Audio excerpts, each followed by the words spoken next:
गुजरात से खबर आपको दें, 5-5 साल हुकूमत रही मगर कुछ नहीं बदला। साबिक मेयर ने सिर्फ अपनी टफ टाइल बेची। सिर्फ धारी नहीं, अमल भी दुरुस्त होना चाहिए। चौधरी ज़हूर इलाही ने हमेशा खिदमत रवादारी की सियासत की है। चौधरी ज़हूर इलाही ख़ानदान की सियासत जिद्दोजहद से अबारत।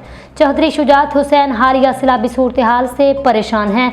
आज माशरे में देखा जाता है इसने घड़ी कितने की पहन रखी है, फिर इससे बात की जाती है। चौधरी शुजात हुसैन ने ना हमने इंतकामी सियासत की है। गुजरात में हालिया सैलाब बंद टूटने से आया। मुतासरा इलाकों का सर्वे शुरू हो चुका है। सीएम ने गुजरात सियालकोट सीवरेज की मंजूरी दे दी है। गुजरात में मैं और मेरे साथी फंड्स की शफाफ इस्तेमाल की निगरानी करेंगे। शहर के 10 हाई स्कूल को अपग्रेड किया जा रहा है। सुविक और मोइनुद्दीन पोर को मॉडल यूसी डिक्लेयर किया गया है। गुजरात में माजी में लूट रही है, इसको ख़त्म करेंगे।